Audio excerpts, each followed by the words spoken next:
Let's pray. Father, thank you for this little table plunked in the middle of a church here in San Carlos. And thank you that we can gather here. Thank you, Lord, that you are a AAA Father.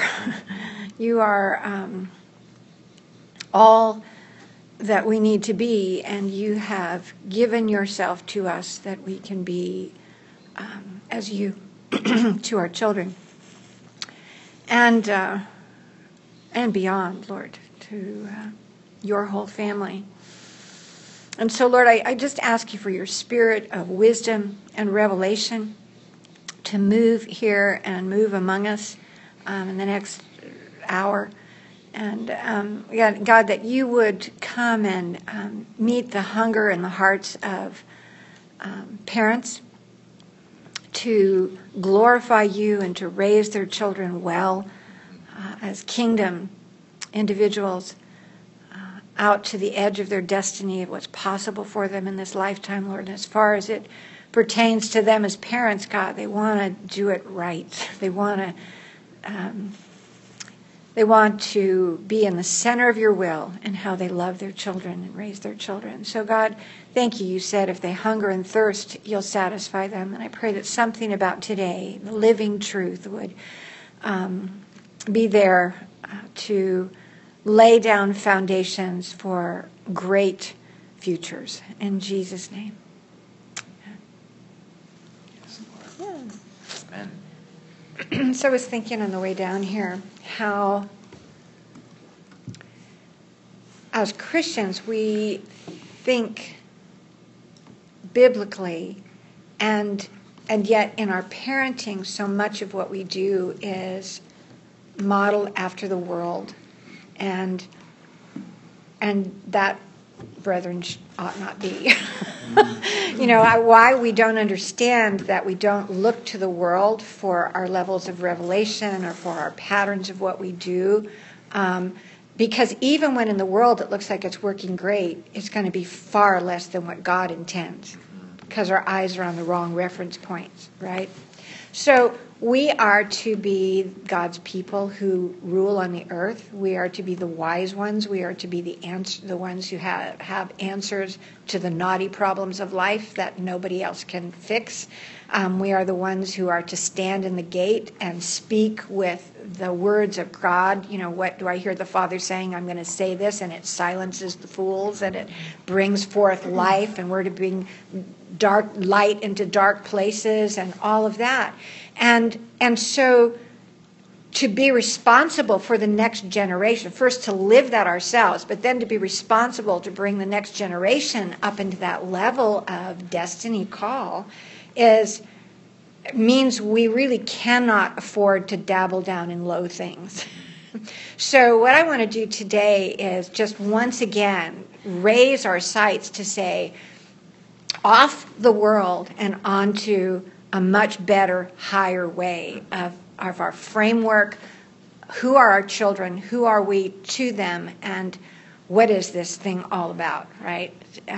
Because we can only go in the direction that your eyes are looking. You drive on the slide, and I always think I can watch all those pelicans going by, and I won't be, and then all of a sudden you look up and you go, wow, I've moved in the direction that my eyes look. That's just a natural law, right? And it's a spiritual law too. So what I see as my vision of my children is the direction I'm going to move in. I create a reality based on what I expect and what I see and how I envision. So it really matters that we get into a high place of what we're thinking about with our children. So I'm not going to go back and review anything from last week, because we've got a little recorder thing here, and you can listen to that. And everything that we're going to do over the next couple of weeks it's going to build. So I would just highly encourage you to go back and take that hour or something, pop it in the car and listen to it. And know that I hope, and this is my prayer, is that each of the sessions will have some level of a living idea, or as Charlotte Mason would say, an idea that can take root in your spirit, and 5 years from now you're not going to say, I heard this and I'm thinking about this. You're going to be teaching it to people because it's yours and you won't know where the heck it came from. You know, I mean, you won't go, was that Charlotte Mason? I don't know. It's just me. This is how I think. This is how I feel. This is how I relate. And that's good, right? Okay. So I want to build on an idea that I put out, considered last week, that the widely accepted belief that children go through these stages of development, these where you can categorize and say, this is going to be the terrible twos, this is going to be the whiny years, this is going to be the ferocious fives, this is going to be whatever, right? That it's almost like a cult-like belief in the world that we all just accept. And so I want you to listen to this, that I found this on about.com pediatrics, right? No one looks forward to the terrible twos, a developmental stage that usually begins sometime in the toddler years. Although many parents don't expect the terrible twos to start until their toddler is 2 years old, it is important to note that it can begin any time in your child's second year. And it can last for the rest of their life. I want you to analyze this. And so any time after their first birthday, and unfortunately, sometimes even before. So how do you feel about having a 2-year-old? This is like a colonoscopy or something. You go, oh my God, let's put this off, right? That was horrifying. That's true. Yeah. The scale is totally different. It's like endurance pain. Okay, it goes on and it says, characterized by toddlers being negative about most things and often saying no. The terrible twos may also find your toddler having frequent mood changes and temper tantrums. To help you cope with this normal stage in your child's development, it's so hard not to laugh, I'm so sure. To help you cope with this normal stage, no, temper tantrums. That's all normal, right? To help you cope with this normal stage in your child's development, you should always remember that your child isn't trying to be defiant or rebellious on purpose.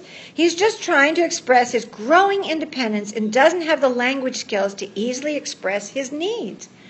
This can also be the reason why your toddler frequently gets frustrated and resorts to hitting, biting, and temper tantrums when he doesn't get his way.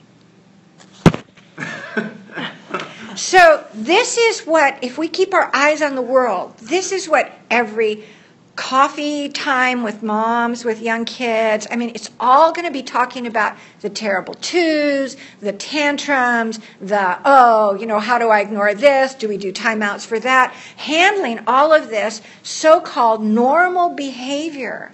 Now, I want to give you a different perspective, and the whole emphasis of today is to say, if you want to buy into that, you will have a child who's in the terrible twos, and you'll have the more terrible threes, and you'll have the ferocious fours, and the freak out fives, and you're going to have it. You're going to have it because you will find in your child what you look for.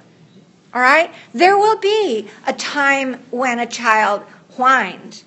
And if you look at that and go, well, here we are in the whiny ones or whatever, now you just have created an environment that says, I had an experience with my child, or my child exhibited a behavior, but now I've gone, whoo, here we are entering into the tunnel of no one looks forward to this, right? Oh, God, we just passed through the door of the part we're not looking forward to. And you have your whole environment, and that will be your reality. All right, listen to this. Here's a description of what we call in the worldly culture, right? Our culture in the world says adolescence is defined from 12 to 20 in this article. Okay, so this is in the Concise Encyclopedia.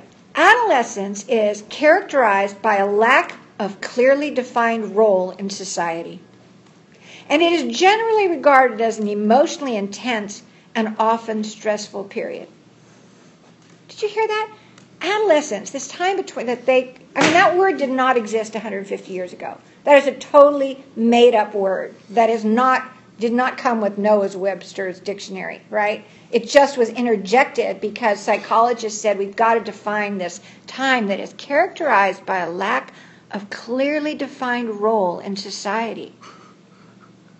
That's a disease? I mean, that's a state of being characterized by a lack of clearly defined role in society? That's a condition that we create. Hi. So your name is? Oh, I'm Brinley. Oh, Brinley, great! You're the one that I You emailed me. Emailed. Oh, so nice to have you here. So let's go around. Brinley lives out on the coast, right? No, I don't. I live in Redwood City. Oh, Redwood City. Okay. All right. So Brinley, and we don't know each other, but just emailed a little bit, and so glad she's here. And this is Jess Monroe, and then we've got an almost 2-year-old. And Bart. I'm Stephanie Patterson. I'm Ben. We have a 13-month-old. Oh my gosh, I could be starting.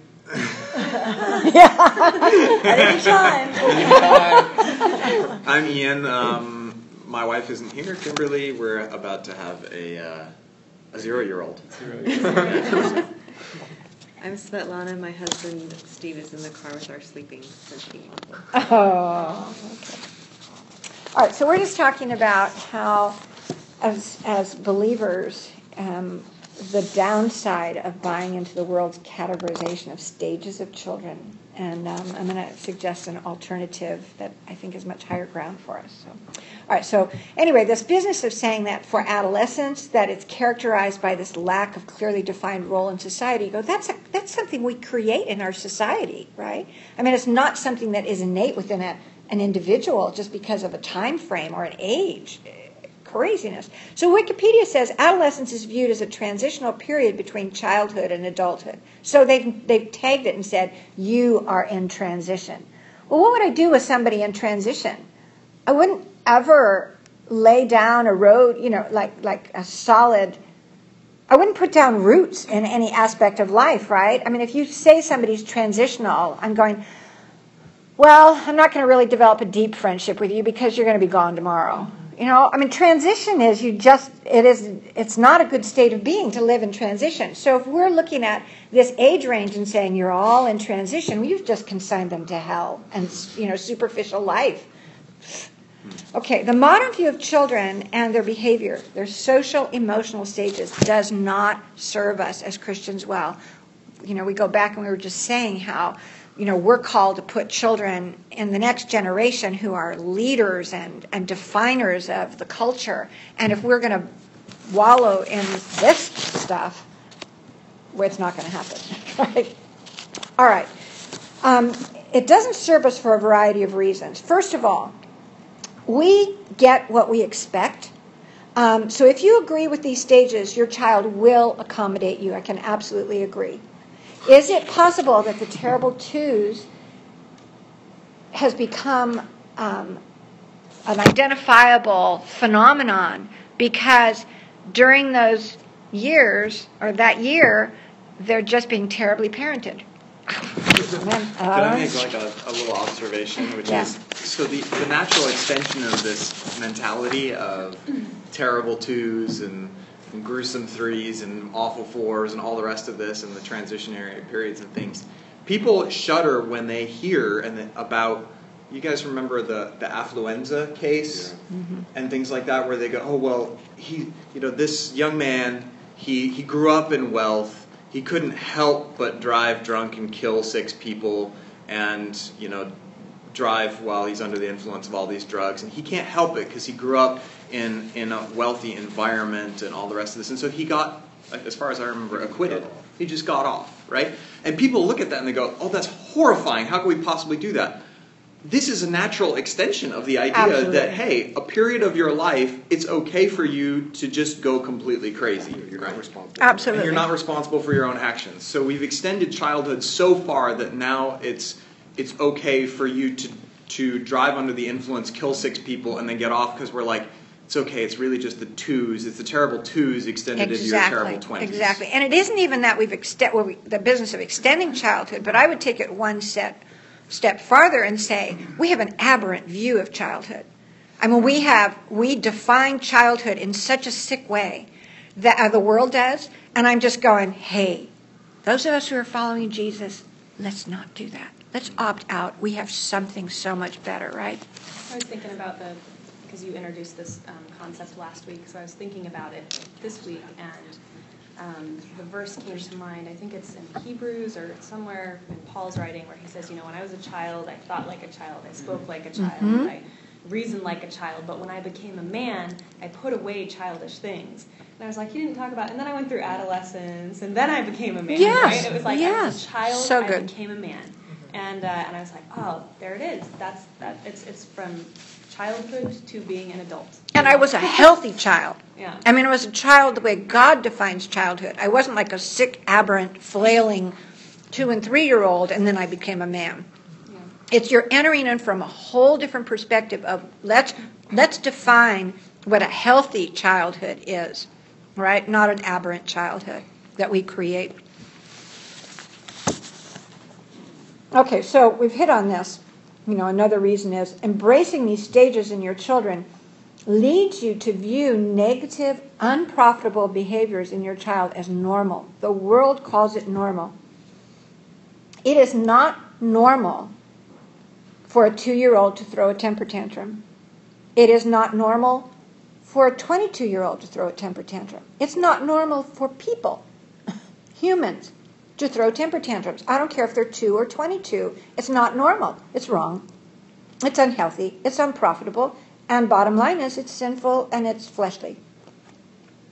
So we're going to get into this probably next week, from Charlotte Mason's beautiful statement of children are born persons. If we are going to respect our children, and from last week if you listened to the other tape, and we're not going to despise them, which Jesus comes right out and he says, don't despise the children, don't hinder the children, don't offend the children. That's his parenting class. Don't screw them up and don't stop them from coming to me, because if you get out of my way and don't put up hindrances, it's all going to go well, right? That's a great parenting class. So we don't look at that as normal. So 3, it leads you to greatly undervalue your child's life. You really are despising a child. You're undervaluing them to not know their potential for positive human behavior at all stages of their life. So now you put a stumbling block. You put a hindrance in front of them, right? And Jesus says, woe be it to you. You put hinder these little children, offend these little children. So we're not to do that. It artificially prolongs an aberrant childhood, which is not anywhere in God's intent. So now, let me ask you this question. Look at all of nature. And let's call from birth into existence, we're going to call that childhood, whether we're talking about a giraffe or or let me just use that term, the childhood stage, right? How long in nature is the, quote, childhood stage of a being supposed to be? Well, there's 2 ways to look at it. You have physical independence, where it's no longer needs the parent to be sustained, and then you have probably sexual maturity. Yes. And those vary depending on species. Yes. Exactly. And we're going to get to both, get to the parenting part, and then I'll give you some interesting things to tie in with that. So in nature, God has designed a very short, vulnerable childhood time for every living creature. It really is a time that is to move very, very quickly. I mean, you watch the birth of a giraffe, plunk, falling 6 feet to the ground or something. And within, that's quite a scene. You go, oh, he's dead. Oh, no, he's alive. All right, so that little animal or that little creature, right? I mean, they're up walking. The next day you see them, they're with the herd. God is just saying this period of vulnerability, this period of childhood is very, very short period of time. And it's intended that way for human beings, too. So the aberrant, I believe, really wrongly inspired idea of prolonging childhood, of making, Stephanie, I think you mentioned it last time, almost a cult of childhood. Just saying, okay, children, and we'll talk about the educational thing at another time, but even dear Maria Montessori, and her approach is like, let's make all the chairs tiny and let's do all the everything. We're going to take childhood and institutionalize it almost like a whole industry, right? And bring everything down to a child's level. And you go, well, geez, because you're trying to keep them as a child for a long time? Because my idea is they're only supposed to be a child for a very short period of time, and I'm trying to get them to adulthood as quickly as is healthy for them to get there, right? So I'm not going to lower everything down. I'm always going to be raising everything up. Not too far to blow them away, but far enough that it makes them reach out, I mean, well, I'll get this back to the Okay. So here's the other thing. If you look at the Bible, you've got adulthood with Jesus, 12 years old, right? Do you remember when his parents lost him, right? And they went, and they ran back to Jerusalem to try and find him. He's 12 years old in the temple and speaking among adults as an adult, right? Look at the life of David. Look at some of the child kings, right? Look at Daniel, who could not find a place in society to really settle down because he was in transition. I think not, I mean, so we look at that and we go, okay, that's our norm, right? So I would like to say 12 years old is my aim. So what have I got? How many months does that make, If I'm taking a 12-year-old and and saying that's going to be the coming of age, that's going to be the adult transition in my mind with my children. But let's push it back just for the sake of whatever and say 18. Okay? I mean, who could pick that number, right? But we pick that number. So let's do 18, right? That is very short when you say you're going to live to 80, 85 maybe. Maybe if you say you're going to live to 70. Little tiny bit of childhood, God willing, healthy, because now we're going to do this differently, right? And big, long time of adult. And I remember looking at Ben when he was born, and I'm holding this child and I'm going, I really have very, very few years, I could measure them in months, of being the mother in this person's life, sort of nurturing in a vulnerable state, where his life depends on me, he couldn't live without me, or someone, but say me, okay. And being aware of going, but the longest time of my life is going to be spent walking alongside these young men as adults, brothers and sisters in the Lord, running the race together for the King and the kingdom. So from the very moment the boys were born, I looked at them as adults in the making. I didn't look at them as children. And I think this is so biblical. And Charlotte Mason helped me, to come to that, to go, if you start treating a child as the world says childhood, you're going to offend your children, despise and hinder, which is what we said last week. We're not going there. Because you're going to hold them back and prolong this artificially created view of childhood that it is not God. It does not serve them well. It does not bring them into their destinies well. So I would just commend to you, if you shift your sight, you're going to go and act in the direction that you're looking. When you look at your child, look and say, ooh, cute little baby. Yeah, okay. But I'm looking at an adult in the making. So Maddie, is more of, and she's moved more towards adulthood today than she was yesterday. I mean, I just see it on a fast timeline. Like you see those nature shows, where the rose is opening or whatever. Get that soberness in your heart that everything you're doing with your child really is moving them towards this adulthood, and it will define for you what you do and don't do with your child. It'll just fall together very quickly. And it will also help you take your child in the direction that is optimal for their life. right? So let me just go on from here, and we're going to see how this makes sense. I have actually a really interesting article here, but I'm not going to take the time to read it. I'll just read the beginning part because it's funny. Okay, this is an adult at 18? Not anymore. Adolescence now ends at 25. But I've seen another study that said 30. Okay, so adolescence now ends at 25 to prevent young people getting an inferiority complex. This is psychologists. This is why. Have inferiority. Okay. Child psychologists getting new guidelines about the age range they cover. It is hoped changes will this change of extending adolescence, into to 25. It is hoped changes will prevent children from being rushed through childhood.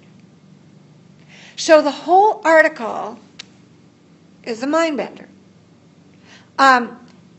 Because you want a child to be able to suck all the meat off the bones of childhood. So don't rush it. 30, that's plenty. Don't rush it or they're going to really fall apart. And you're going, oh my God, this is so scary. That movie it was several years ago, but it was like Matthew McConaughey, and he's living at home at 35 years old, and his mom still does his laundry. And it was one of the first. There's been many since then, but it was one of the first movies of seeing that kind of prolonged adolescent stage, late into adulthood. A lot of people living at home, and mom, dad taking care of everything for them. It just occurs to me that part of this desire to want to extend childhood comes from the sort of maybe a fear or this false belief that you have to lose the best parts of childhood when you become an adult, right? Yeah. As if somehow you you can no longer be creative and fun-loving and enjoy the zest of life and have this sort of fresh worldview on things and be playful, and instead it's sort of this idea that it's a false picture of adulthood and a false picture of childhood. Yeah. They're defining adulthood here almost by saying that adulthood means responsibility. And if you take away that responsibility, you can extend childhood and somehow continue to grow. Yeah. It's a false sense of happiness and value. You look and you say, okay, we're defining this adolescence, right? Adolescents are the most miserable people in the world. Why are they miserable? They can't find any meaning. They have no purpose. Nobody looks to them for responsibility. Nobody's asking their opinion about anything unless it's artificially let's make Johnny feel better. Can we ask your opinion about something? We really don't care about your stupid opinion because it's so childlike. But we'll give you an experience of adulthood. What do you think about A or B? We don't care. Okay. So then we move on, right? So you go, what's happening in the soul of that human being? Absolutely demoralized, absolutely devoid of any sense of value or power or I can change the world. None of that.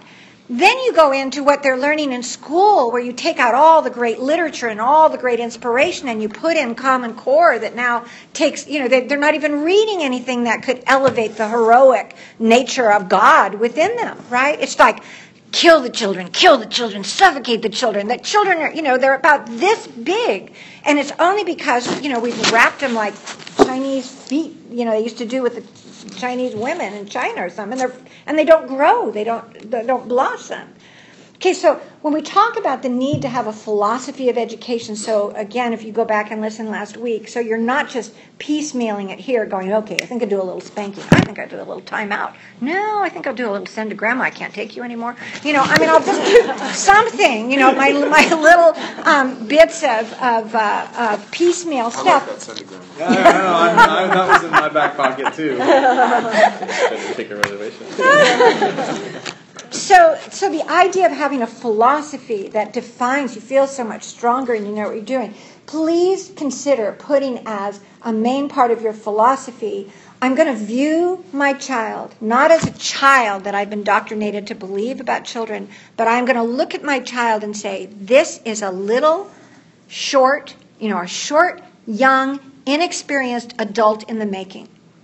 That's my definition of a child. Short, inexperienced, young adult in the making. It will completely change the way you relate to your children and what you do and don't do. Okay, it will actually, what I wrote down here is that it will impact how you speak to them. It will impact how you relate to them in every way. It will impact what you expect from them. And those three things right there are hugely important as to how your child thrives in your environment. How you speak to them, how you relate to them, and how you expect, what you expect of them. Okay, so let me give you an alternative that I believe is God's higher way to, I'm totally rejecting the terrible twos. I'm going to have a 2-year-old, and I'm not going to have anything terrible about it, thank you very much. I'm going to have children, healthy children, and then I'm going to have adults.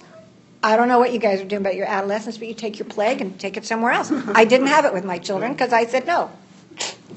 Okay, you can do the same thing. All right. Instead of thinking about these kinds of stages, think about stages of maturing.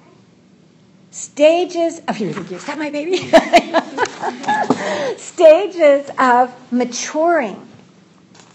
Okay, now you're seeing your child in the present moving into childhood. Very, very different. Now I'm also not dreading, like that quote we read that goes, but 2, please God, don't have them turn 2, right? And now we're going, yes, 2, yes, 3. It's all this grand adventure, right? All right. So I'm going to share some highlights with you from a lecture from Bill St. Cyr. He is the executive director for Ambleside Schools International. It's the founding organization for the school. We're trying to plant a pilot school in the Bay Area. And this man is so wise. He just, the first time I met him, I actually said to him, I said, I almost would like to move to where you live, but you wouldn't want me because I would just be sitting in your living room all the time going, just pick a topic and talk to me, Bill. Just speak, right? I'll sit and, put you in a rocking chair, you rock, and I'll sit at your feet, and you just speak. The guy is just this pool of wisdom. He's amazing. His wife is, too. She's such an amazing woman. All right, so I heard a lecture I just pulled up on YouTube, and he had given a 3-part lecture that you can pull up on YouTube. It's called The Pursuit of Maturity, and I commend you to go and listen to the whole thing. But I'm going to summarize some of the points. I'm also going to bring in some other aspects of it. So you're not going to get straight Bill. This is my version of my spin on some things. He drew a lot of these basic stages of maturity that I'm going to tell you about from E.J. Wilder. And he is the director of something called the Shepherd's House, which, again, go on the website and check it out. Really good stuff. Okay? All right. Here are what I'm presenting to you, the 5 levels of maturity. This is what you're looking for now. You're not looking for the 2s and the terrible 3s and all of that. You're looking for these 5 levels of maturity. And you're going to go the direction your eyes are looking, right? So you're looking in for your child. So we're going to call the first level, infant level. And that infant level is from birth through 3.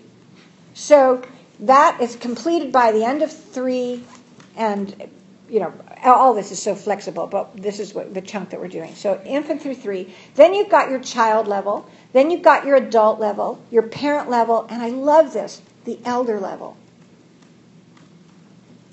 So as we look briefly at each of these stages of maturity, I want you to keep a couple of things in mind. Is child 3 to 12 in his definition?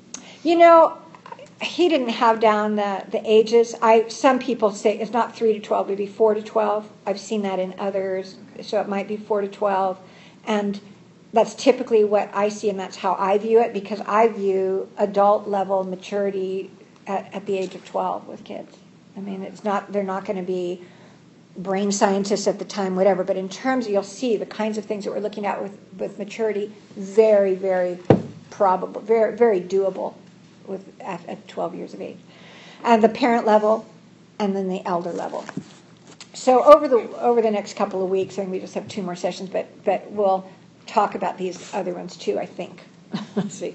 All right, so I want you to keep a couple things in mind as we're looking at this. First of all, think about the levels of maturity your child is going to be experiencing in each of these stages, and rejoice. Just go, I cannot wait to get to these stages. They're so exciting, right? So different viewpoint.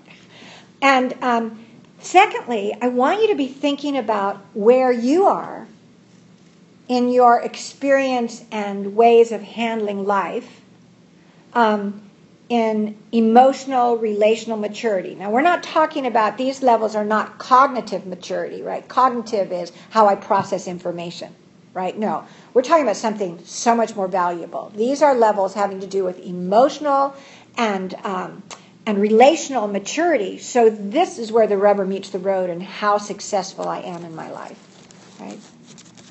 All right, so think about your own level as we're talking about these things going, I think I skipped this level of maturity and I need to circle the wagons and go back. We're all going to be there. Because you can only take your child to where you are. You can't take your child to somewhere you're not or you have not been. You can't do it. So we've got to work. That's why God says, deal with your stuff. All right. So during... let me regroup here so I know. Get you quickly. Okay. During these years of infancy, we're going to look at infancy. So birth to 3 years. These are the maturity levels that your child is capable of in every way, and that you, through the dynamic of how you relate with that child, are drawing these out and helping establish these relational, emotional levels of maturity in a child between the age of birth and 3. Okay, I hope you're super impressed with this list, because you need to look at your birth to 3-year-olds and just your jaw needs to drop and go, I never knew that was in you, or I would have treated you really differently. Right? So let's get it. All right, the first thing is they're learning, they come to a level of maturity, they're developing maturity, the ability to trust and to receive love unconditionally. Just going to read you the list. The ability to trust and receive love unconditionally. That's not out of vulnerability.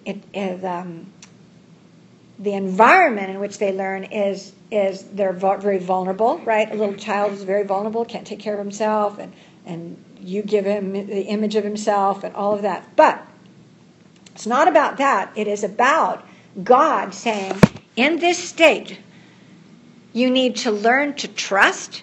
This is the training ground. The vulnerability of your child is the training ground for trust that will be the root of your ability to succeed in life for the rest of your life. You are developing the ability to unconditionally receive love that will set you on a pace of success for your life.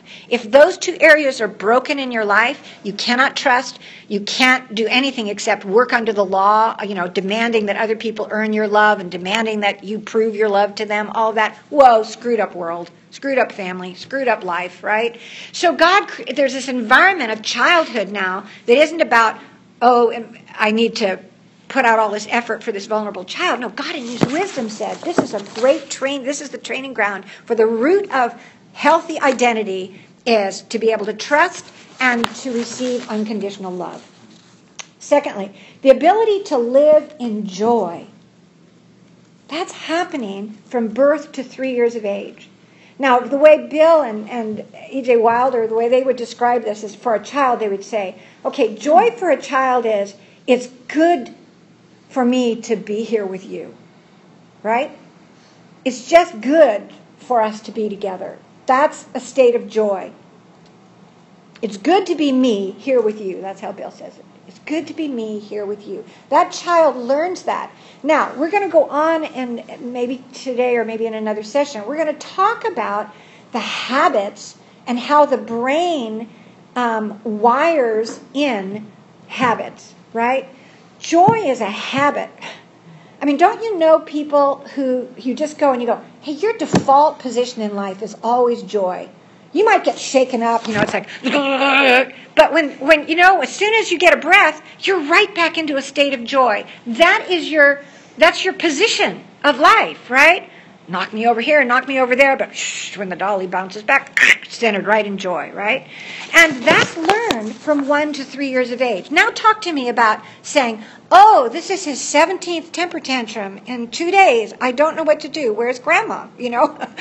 Someone take this child. You're going, whoa, if you are going to treat this like it's normal and you're going to say, I don't know anything to do about these temper tantrums or this whining or this hitting or this biting like they're describing here. What is that counterpoint to joy, right? Now, joy doesn't mean happy, happy, happy, and they never cry and they're never disciplined. But it means that when things settle out, man, that little Bobo doll comes right back into that child, locking in a neurological perspective on life that is based on joy. How many of us are in there? Right? Thinking in these two things, where am I and what's happening with my child's life? So huge capacity for solidifying joy in a child's life. Bounce back into joy, right? Okay, they're learning the ability to peacefully accept no. That's huge. Peacefully accept no. Talk about how to do some of these things, like how to encourage and enjoy. Yeah. So the understanding of what is worth having and what is not worth having. They're learning that from you. What is worth having and what is not worth having. They're learning that. 5, the ability to organize self through imitation. They follow you around, mimic you, and figure out who they are by doing what you do, acting like you act, feeling like you feel. I mean, it's like the eye of the child is looking on to you going, am I supposed to be tense now? Am I, I just got a boo-boo? Am I supposed to scream and flail? Or am I supposed to say, take it off? Or, what am I supposed to do? You're giving them all those reference points because when you hit your hand with a hammer, what did you do? They go, wah, Daddy swore, and I'm going, so you got this little 3-year-old going, oh, shit, and he fell down. I'm going, well, so, okay, I don't know where you got that. Okay. All right. So you have to ask yourself, should your child mimic your mental, emotional, and physical actions? Good question. So Bill says, we never figure out who we are from the inside. We always find out who we are by being in relationship with someone else. That's what's going on in 0 through 3. Goes on after that, but this is the firm locking time. Number 6, the mastery of their bodies. This does not happen apart from community that has expectations on that body. A child will never learn to sit appropriately, he says, appropriately in a chair unless they grow up in a community where there's an expectation to sit in a chair a certain way, right? So in this environment, they're learning how to master their body based upon the expectations that are on them. Number 7, the ability to move naturally and smoothly from an energized state to a restful state. Thinking about yourself? The ability to receive the whole world as a gift cultivated through curiosity. Yes. The ability, just that one? Yeah. The ability to receive the whole world as a gift cultivated through curiosity. And number 9, the ability to enjoy many types of things and situations, knowing that they can take care of themselves, and if they can't, they know how to ask for the help they need. More time. The ability to enjoy many types of things and situations, knowing, secure inside of themselves, that they can take care of themselves in all these different situations and things, or if they can't, they know how to ask for what they need. Right? I'm going to try and climb this wall, and I get halfway up, and I go, whoa, can't get up, can't go down. Dad, could you hold my foot? Could you push me here? Could you, help me on this bike or something, right? And so you either got what it takes to manage this thing, or you know how to ask for what you need. Right? All right, those are the 9 things. There's more probably, but that's what we would point out here. So listen, let me ask you, by the time a child is 4, These should be the habits of life, not the temper tantrums, not the whining, not the throwing, all of this.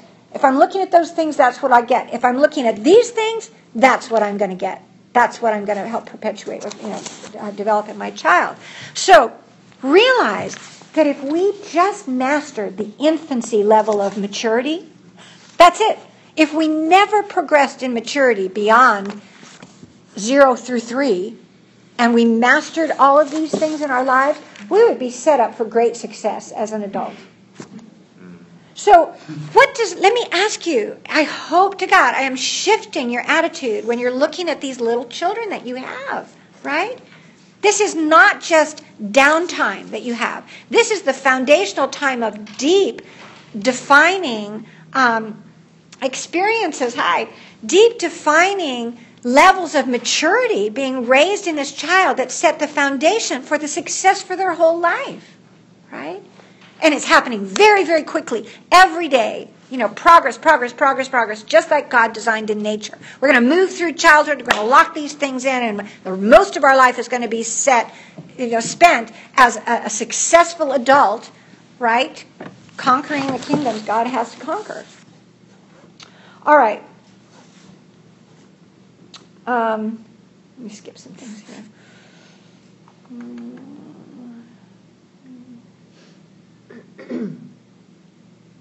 Okay, so will my child, 2-year-old child, throw a temper tantrum? Yeah, he's got a flesh. It's a fallen world. He's a fallen creature. He needs to be redeemed. He's going to throw a temper tantrum. But what do I do with that? Does he throw scads of them every week or daily, just because he's 2? No. A temper tantrum lays down a track in a child's brain. Charlotte Mason will say, a habit is worth 10 natures. Remember this one? Habit is worth 10 natures. A habit is like the train track in the soul of an individual. If I want to take Bart and I want to go to Davies Symphony Hall, I can get there on Bart because the tracks get me there, right? If I want to go somewhere else where the tracks are not laid down, I don't care if I get on. It's not going to, the train can't get me there, right?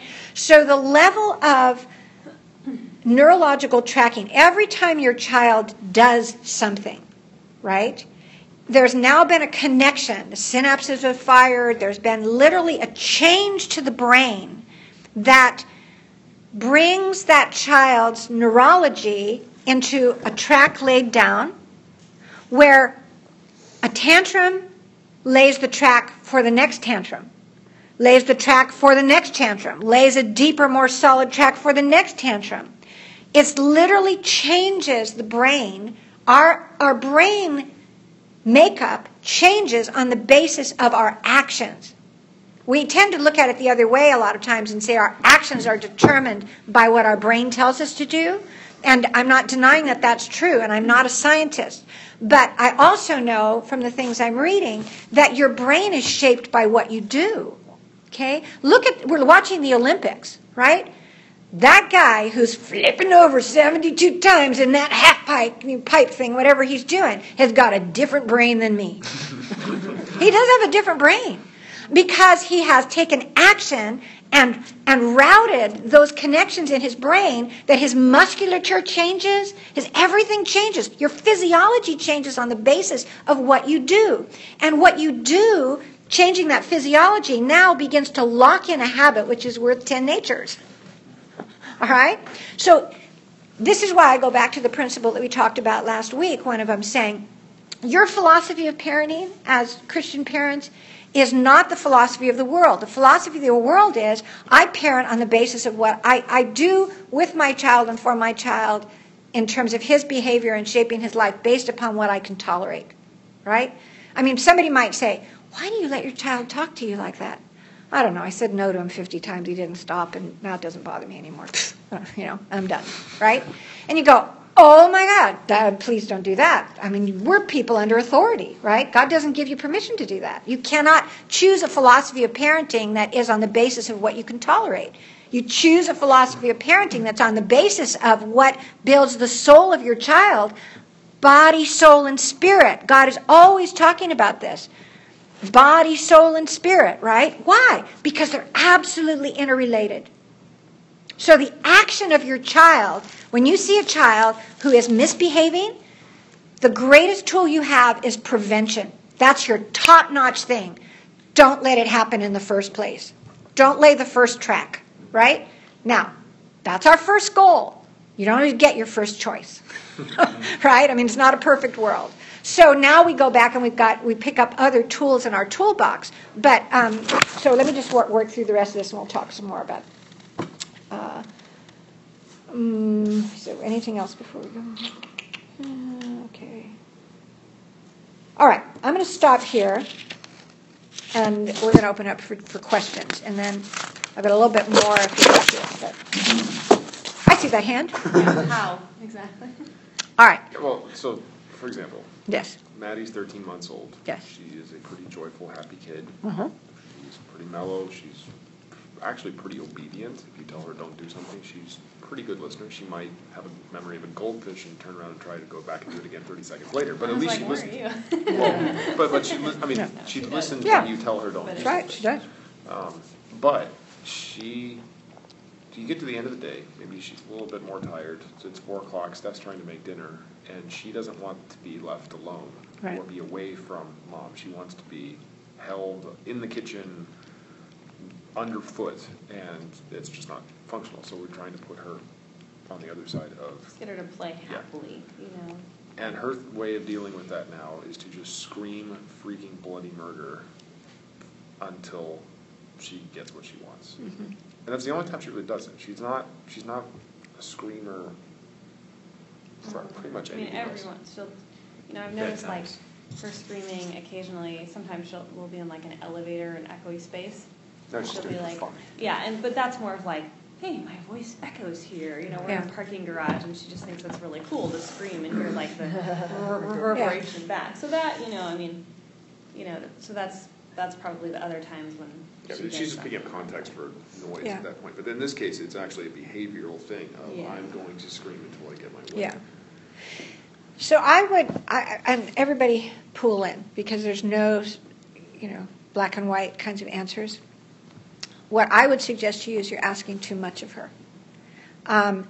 She is just 13 months, and the cognitive ability to hold a thought that says, if I play quietly by myself, I'll have my mom back in 45 minutes after she finishes cooking dinner, is beyond her.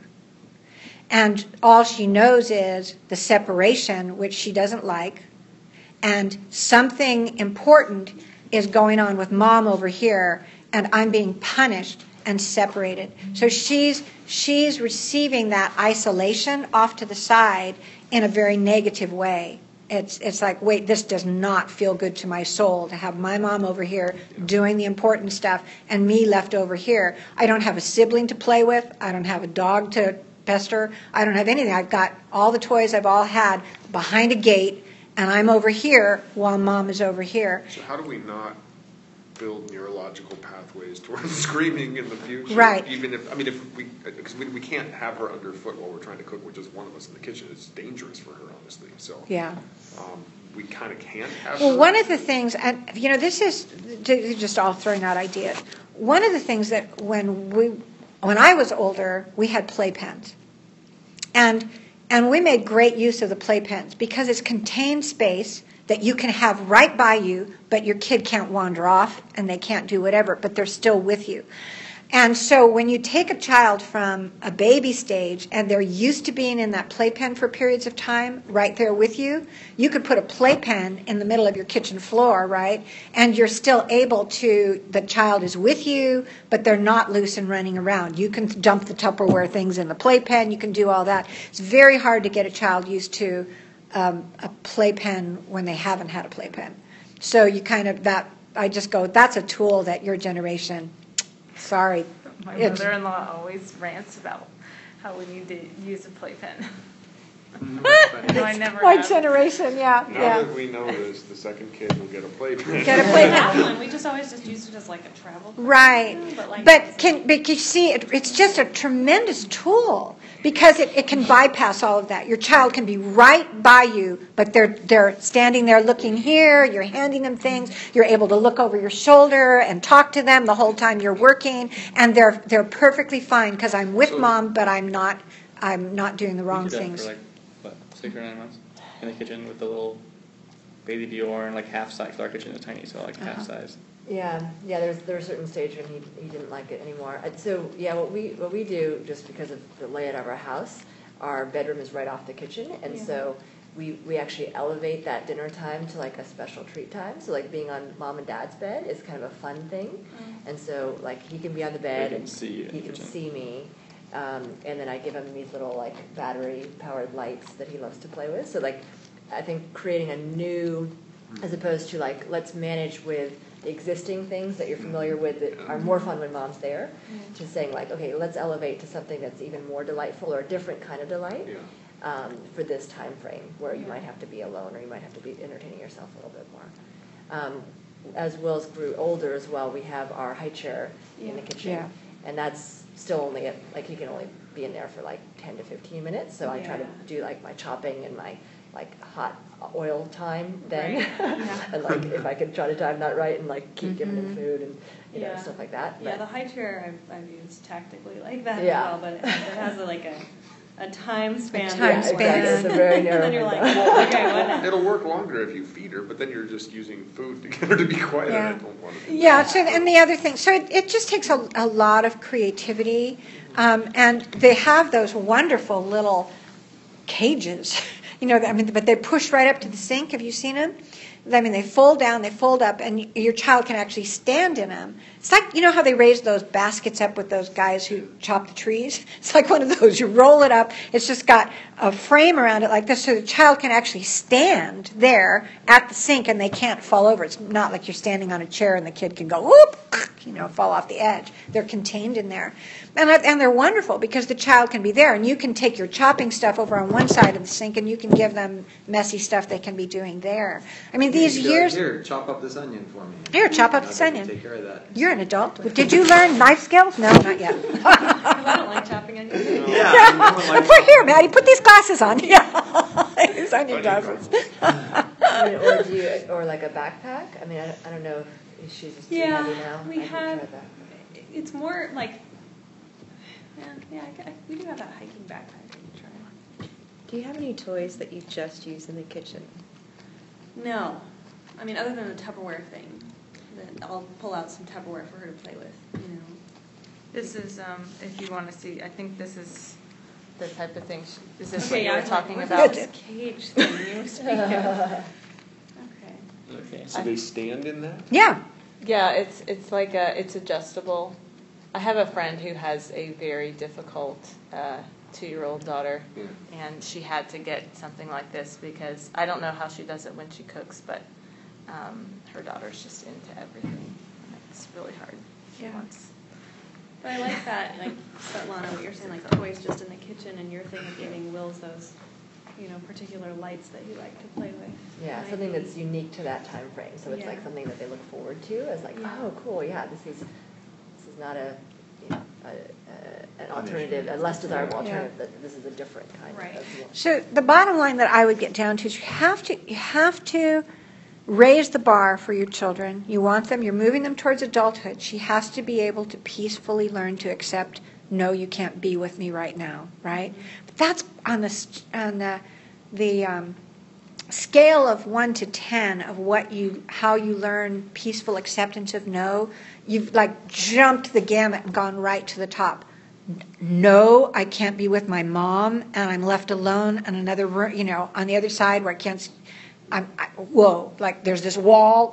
It's like, okay, you probably have to work her up to some increments where she's able to take that. I think what you're asking of her is too much. And one just additional tool from a friend of ours, Tara, who I respect enormously, is she has room time, like for her kids all throughout. They're like 6 and 8 now. Yeah.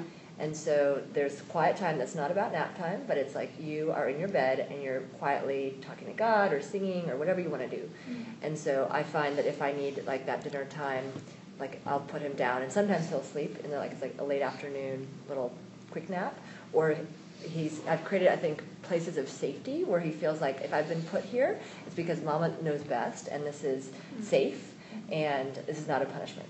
And so there's like a very delicate balance where if I did a third time in the bed, throughout the course of the day, like it would probably feel like this is too much. But right now he trusts me to say like, okay, either I'm supposed to be napping, or if I'm not napping, it's okay, and I can just talk to myself and sing.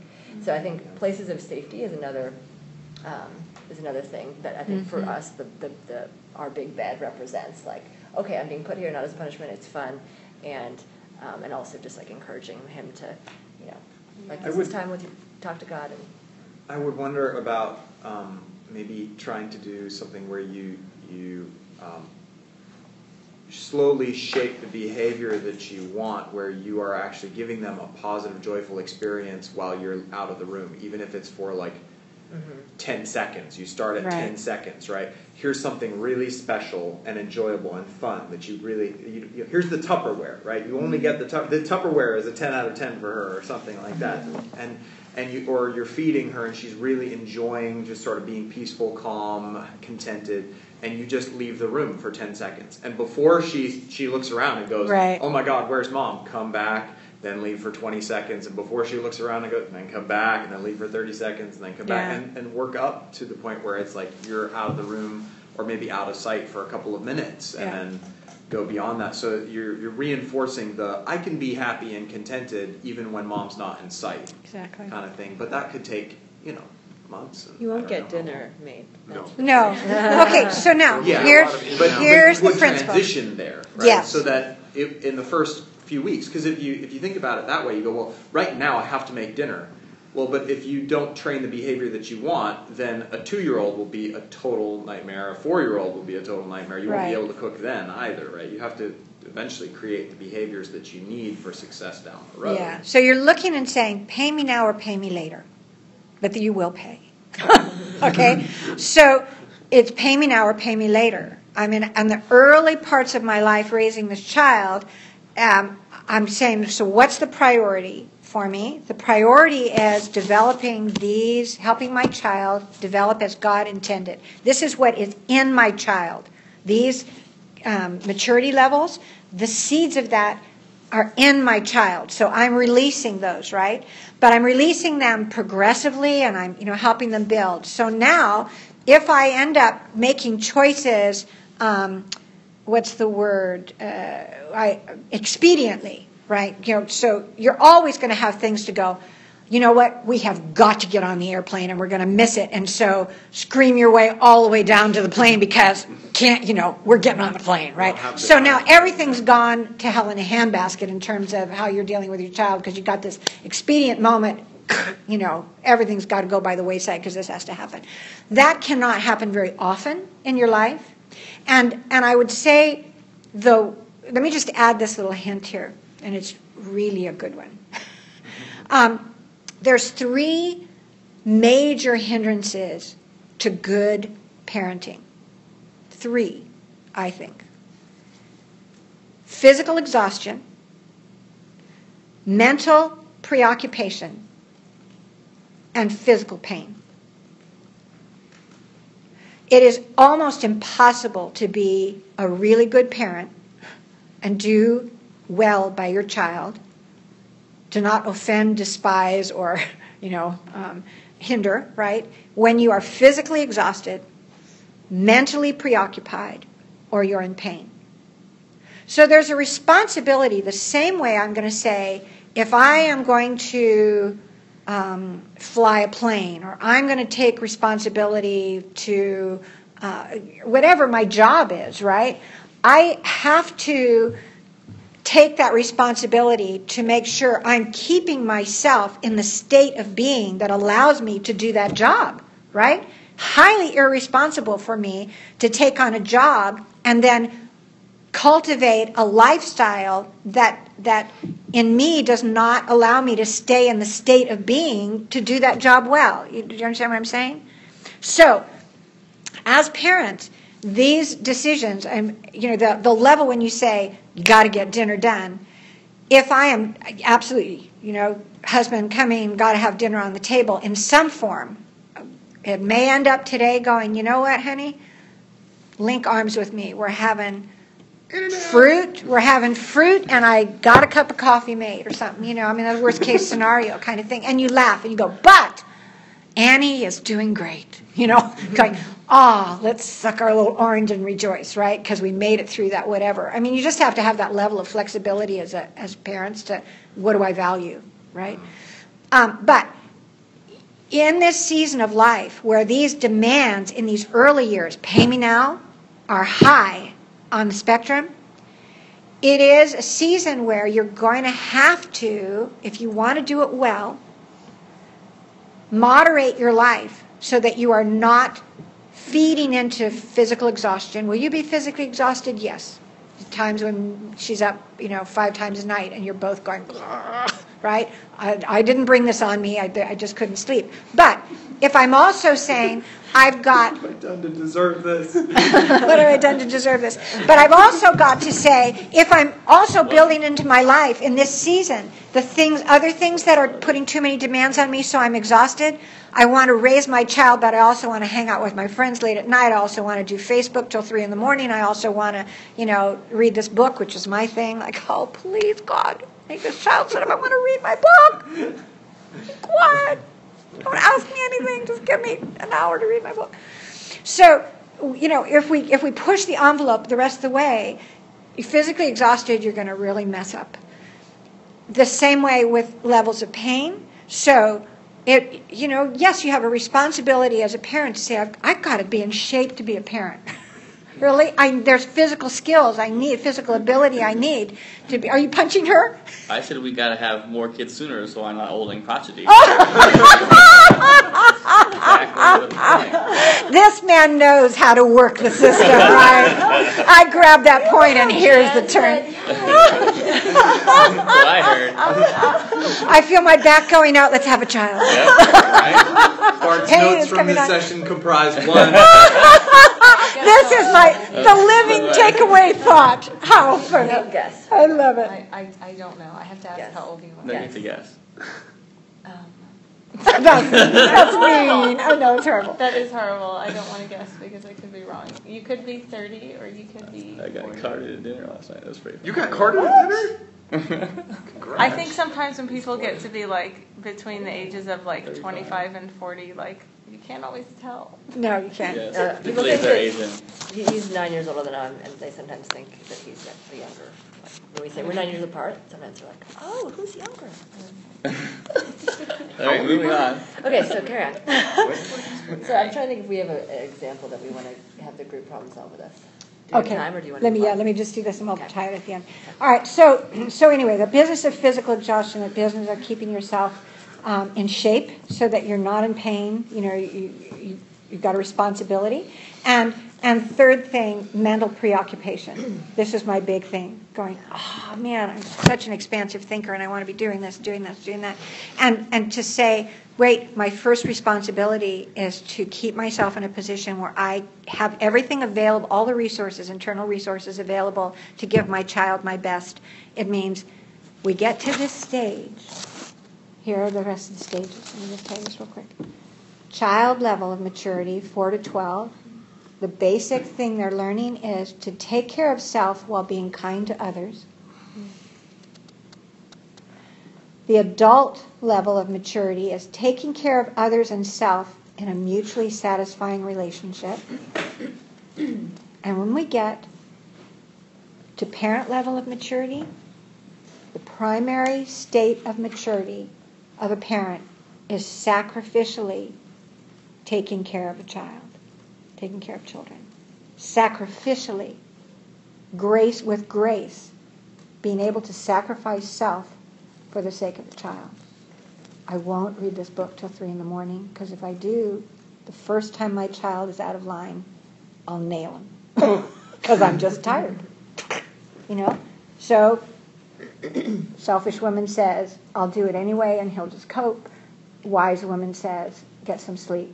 so you cannot hinder and despise your child. And then, this is what I love about these, and we touched on it last week.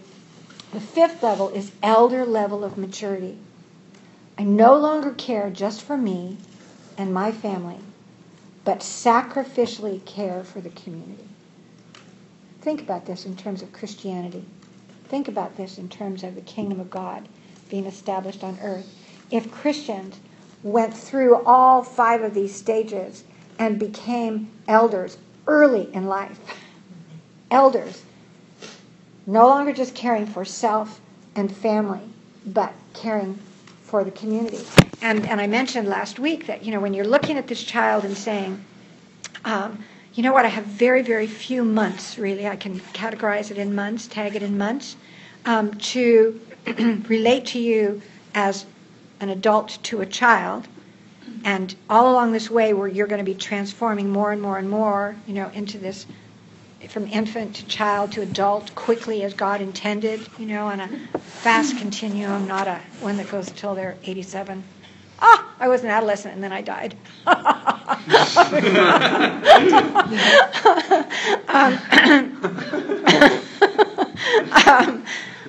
So now you're looking at this child and saying, okay, I'm looking at you. You're just little and young and inexperienced adult in the making. I'm thinking elder. It was so powerful for me. God bless this woman, Charlotte Mason, in my life, to be able to look at my children and say, all along the line, I am thinking elder, elder, elder, elder, elder, and looking and saying, what could take my kid out on this emotional, relational scale of maturity? I look at my children constantly. I still do it now. The mama part comes out.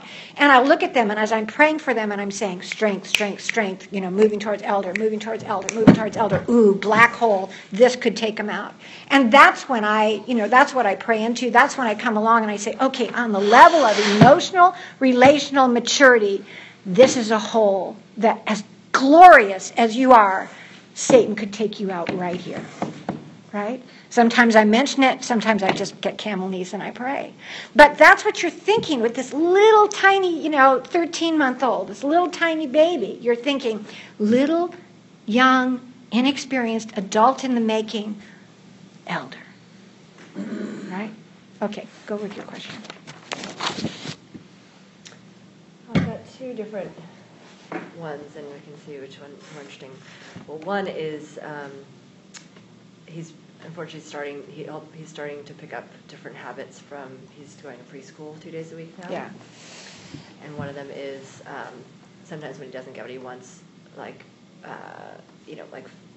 going face down, and it's weird. It's not that he wants to get attention. It's fine. I can walk out of the room, but he just it's his response mechanism. Yeah. And so my main tactic is to distract him or redirect him with a question. So I think as I think Maddie's growing, I feel like I've been noticing how asking questions where he's starting to know that a question expects a response is very powerful in redirecting that cry. And I read the first case study in the book that we're reading for the moms group, and that the sort of as soon as you see the quivering lip to be oh, do you want to go to the garden with Dada? Great, he's ready. Prevention is your first, your most powerful thing. Don't let it break. Don't let it break in. Right. Yeah. And so I guess I'm trying to think. Yeah. So just if there's other ways when I think that's the weird one. Is he looks to us. He's wanting to model stuff and wipe stuff off with the rag and learning to sit on the potty because that's we're doing, and so he's doing a lot of modeling and excited about that generally. But the one thing is wanting to independently walk with us to the car, for example. Sometimes that's when it's okay, come on, be a big kid, walk to the car with us, and then he'll cry. And I'm what? That's very strange. Of all the things to sort of, it's not even taking something away from him, but doing this adult thing of walking with us somewhere. So anyway, that's one. And then the second one is seeing my own bad pathways like emerging through parenting, right? And like you said, you can't bring someone there if you haven't been there yourself. And so I see myself like responding in kind of two cases, like over the top. One is like if he does something where he's like about to inflict harm on himself, like going into the cabinet, which he's not supposed to do, and then he's like broken like one of his little glass containers, then I'll like shout at him, and I'm like, oh, okay, and then I'll apologize later. But that like he's already observed that. Or something that he's about to do that is going to inflict a large amount of work for me, especially as it relates to like spilling something on the bed, which requires washing and re-putting and putting the thing on, so like on our massive Cal King thing. So those are the things that I see myself responding to in a way that I don't want to be modeling for him. And so I guess questions in terms of for our own self, like if we know certain behaviors for us, like what are those sort of adult like reworking of pathways that we can be doing such that we can then be modeling the right things. So I would just throw out a couple of principles. One, so prevention is your greatest tool, and distraction can be a part of that. There's also the time at which you don't want to use distraction because honestly this child has to be able to peacefully receive no, not always never have to face that that option, right? But parenting as a principle is probably the most creative thing you'll ever do in your life. And so you're always thinking of you're always kind of pulling, you have your philosophy so that it tells you, your belief system tells you what your borders are. This is not available to me. Screaming at my child is not available to me. I might do it, but I am outside my philosophy. Get in line, woman. Right? Get back inside. Right? I have my philosophy here. Right? So, but within that creative thing, I've got these tools. I've got training. I've got sense of humor, which is really wonderful with children, right? I've got the role modeling. I can just kind of go, open up the doctor kit. Oh, we've got the plague. What do we have in here that could treat the plague, right? Or coming out, okay. So for example, training, this is something that I love. When you have a situation happen and it all goes wrong, well, I lie in bed and I think, well, how are we not going to have that one happen again? Right? I didn't even know it. I didn't see it coming, right? But now, what's going on, the dynamic here, that I can prevent this? Then I open up my little training, toolkit, right? So if you have a child that, for example, throws himself on the floor, there's a couple of things that I would try. One is, I would just make it a game. Now it's a serious thing for him, right? Mm-hmm. So he's just going, I don't want to walk to the car, and he goes down, right? So it's a serious thing in his heart, right? But you can honestly do things very young with a kid. I'm picturing all of us doing it. Yes. Literally, I'm telling you, humor is an amazing shifter. It's an amazing decontaminator, so to speak, right? So honestly, here he is going, Mommy, come here, and you go, Wheels. And you just hit the ground, and he looks at you like, is she dead? Mommy! kind of thing. And then you just roll over and start laughing. And then when he does it, you go, Wheels. So, you're going to the car. This is when you can't be exhausted, you can't be mentally distracted, and you can't always be in a hurry. That's the other thing. Don't always be in a hurry. You're in big trouble, right? So you've got time. Get yourself have 10 extra minutes to get out the car. And he doesn't want to walk to the car.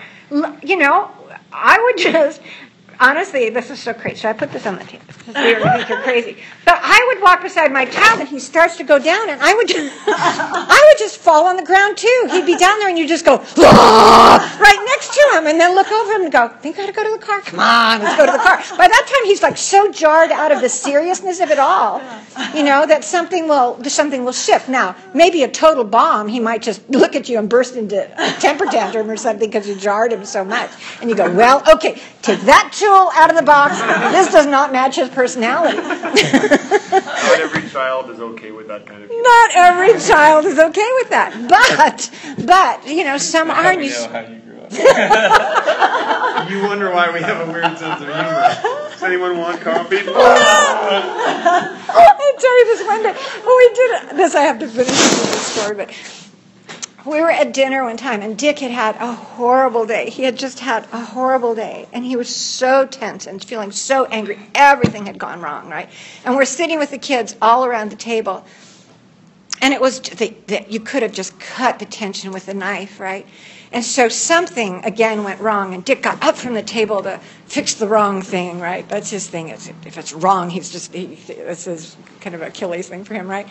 So I looked at the boys, and we had dinner on the table, and there was a bowl of spinach, but not chopped spinach, that kind of the long spinach. So I looked at the boys, and I said, this, and I reached over, and I got 2 big strands, and I stuffed it at my nose. And I just sat there with this green spinach hanging out my nose. I just sat at the table like this. And Dick came around the table, and he was like that. And he sat across the other side of the table, and he looked over like... And it just broke everything. It just broke the whole thing. I mean, how can you... So it works with adults, too. It's called a pattern interrupt. It's called a pattern interrupt. And see, I knew there was a technical name for it. Yeah, people have, I mean, you talk about this in like Tony Robbins and life coaching and stuff like that it's a pattern interrupt. People have a particular behavior pattern they lock into, and the best thing you can do for yourself is to learn how to break your own pattern. Yeah, right? And if Dick was a violent man, I probably could have lost some teeth. But he isn't, and he was very pliable, and he laughed, So, all right, let's pray. Oh, Father, thank you for joy. Thank you for laughter. Thank you that you have placed inside of us as persons, whether we are 1 month, 1 day, or 102. God, you have given us beautiful, creative imaginations, and we can envision and creatively try. Lord, what you told us, you said, above all, pursue love. So, Lord, as these young parents pursue love of you and love of their children, I ask you for an anointing of wisdom and joy and revelation. Lord, all the foundational layers of infancy, Lord, that they can peacefully accept, no, I can't cook dinner the way I want to cook dinner tonight. No, I can't get to the car as fast as I want. Lord, there's ways in our hearts we need to peacefully receive a block of our plans where no is said to us, Lord. And Lord, all those different areas of development, God, I ask you that you would move in the souls of these dear people now to ponder these things, to come and say, oh, Father, I wasn't parented well, or I didn't respond to good parenting, but somehow this is not part of my foundational, emotional, relational abilities. Now would you reparent me, Father?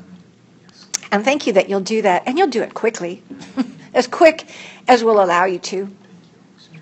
Thank you for healthy homes, God. I pray that today, Lord, there's been a shift in the vision of each of these parents, that as they look at these small children, they see young, inexperienced, short adults in the making, and that you can move these children from childhood, from infancy to childhood to adulthood to parenting to eldership, Lord, and the speed with which you have designed to do it. We praise you and bless you, God. Give them, Lord, as they ponder these specific things. What do I do with this little child in this, and this? Holy Spirit, you are our teacher, and you said you would teach them things to come. And so give them all those creative ideas from heaven right inside a good philosophy in Jesus' name. Amen. Thank you. I'm curious, I know we have to wrap up because we're a few minutes after, but I'm still kind of thinking about that example, and I wonder if there is any other sort of tool in the toolkit. Maybe you could just briefly talk about a couple of the other toolkit things that maybe we can brainstorm on our own. Like if we had a similar situation, what other toolkit things could we think about? You talk about sense of humor. I'm thinking about playing, turning it into a game, right? Training. That's sort of a sense Training is the huge training. One. First it is, the first line of defense, the best scenario is prevented. Just see it coming and don't let it happen, because you don't want to lay down that neurological track. Once something has happened, your body shifts and it's ready to happen again. Easier, right? So prevention, best thing. Training is the next thing. And you train outside of, training does not take place in the midst of the traumatic situation. Right. Training takes place after that is over, in a neutral scenario, neutral setting where there's no tension, right? Outside of the context of any pressures now. So I have a child who, I don't know, some level of behavior where they go into a group of children and they're always the bossy one, right? They're always the one going, all these toys are in my corner and get away, right? All those blocks are mine, all the car is mine, some kids just like gather everything up and then leave everybody in the empty side of the room. Say, don't get my stuff, right? So now you're going to just do your best scenario,